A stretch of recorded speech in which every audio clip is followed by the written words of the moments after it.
Hello everyone. JEE advance 2007 paper 1 question number 6 कह रहा है a circuit is connected as shown in the figure with the switch S open when the switch is closed the total amount of charge that flow from Y to X is. तो देखो, अभी पहली condition जो दे रखी है उसमें जो हमारा स्विच है वो ओपन है, ठीक है। तो अगर मैं इसको डायग्राम वाइज बना लेता हूँ तो ध्यान से देखेंगे, ये हमारा पहला कैपेसिटर, ये दूसरा, नीचे जो है वो रेजिस्टेंस लगे हुए हैं दो, और यहाँ से 9 वोल्ट की बैटरी कनेक्टेड है। तो देखो ध्यान से, इसका जो कैपेसिटेंस है वो दे रखा है 6 और 3। तो ये है 3 माइक्रोफैरड और ये है 6 माइक्रोफैरड। ये है 3 ओम और ये है 6 ओम। तो अगर ध्यान से देखा जाए तो अगर स्विच ओपन है तो सर्किट हमारी ऐसे बनेगी, इधर से करंट जाएगा और यहाँ पे जो वोल्टेज होगा वो होगा 9 वोल्ट, यहाँ का जो वोल्टेज होगा वो होगा 0 वोल्ट। दूसरी चीज़, ये दोनों कैपेसिटर जो है ये और ये दोनों हमारे सीरीज में है।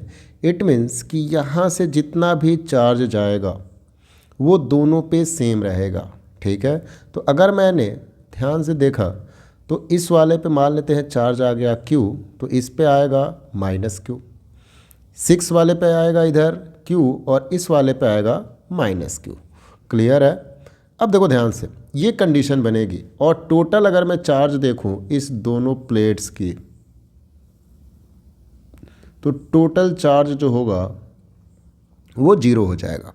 क्लियर है, क्योंकि 3 वाले पे -Q है और 6 वाले पे Q चार्ज है, तो टोटल चार्ज जो है वो हमारा 0 हो जाएगा, ठीक है।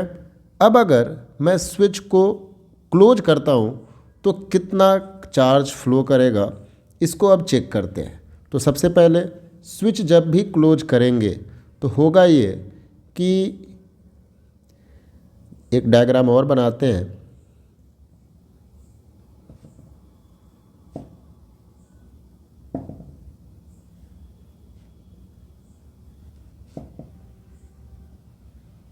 यहाँ से ये सर्किट बनेगा,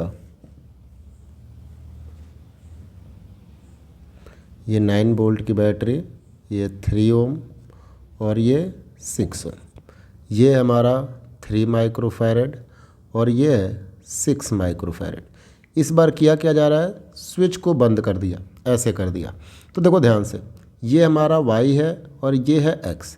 तो अगर ध्यान से देखेंगे तो X एंड Y दोनों का जो पोटेंशियल हो जाएगा, वोल्टेज हो जाएगा, वो सेम हो जाएगा क्योंकि एक ही वायर से कनेक्टेड हो गए हैं, ठीक है। दूसरी चीज़, 3 ओम एंड 6 ओम अभी भी ये दोनों के दोनों सीरीज कॉम्बिनेशन में है। क्लियर है।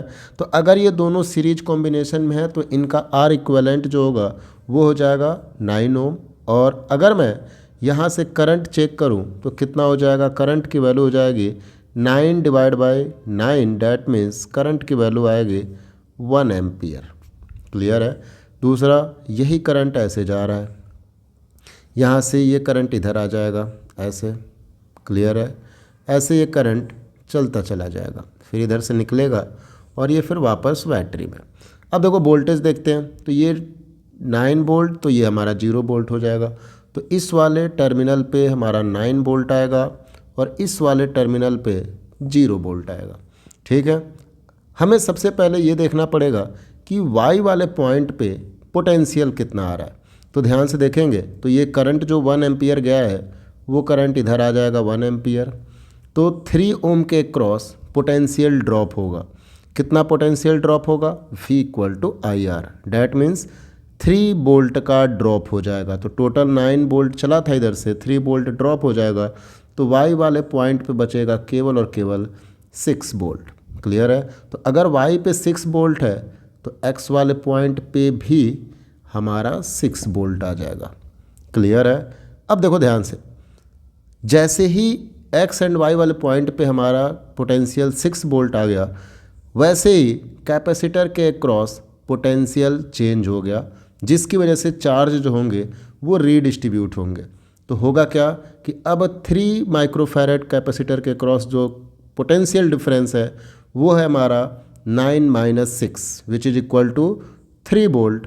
और 3 माइक्रोफैरड के क्रॉस जो चार्ज आएगा वो हो जाएगा Q equal to CV which is equal to, अगर ध्यान से देखेंगे तो हो जाएगा 3 microfarad multiplied by 3 volt which is 9 microcoulomb.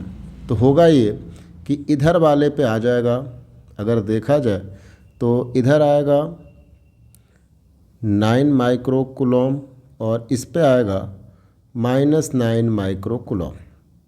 ठीक है।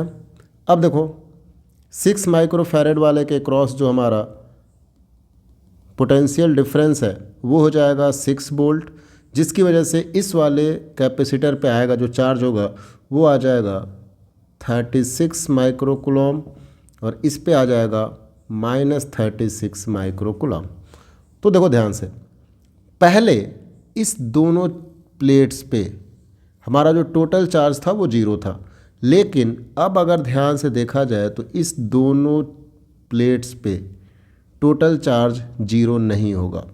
कितना चार्ज हो चुका है तो अगर ध्यान से देखेंगे तो इस वाले पे है -9 और इस वाले पे है +36। तो अब जो हमारे पास टोटल चार्ज है वो कितना आ गया, -9 माइक्रोकूलम +36 माइक्रोकूलम, और इसको अगर देखा जाए तो +27 माइक्रोकूलम चार्ज अब बच गया है। क्लियर है। और पहले देखा जाए तो पहले इस दोनों प्लेट्स पे मिलकर चार्ज 0 था, अब ये चार्ज +27 हो चुका है। तो ये +27 चार्ज आया कहाँ से, तो ये जो +27 चार्ज है ये आपका y से x की तरफ आया है और यही हमारा इसमें आंसर हो जाएगा। तो हमारा जो करेक्ट आंसर हो जाएगा वो हो जाएगा 27 माइक्रोकूलम। ठीक है। So I hope you understand it well. Thank you.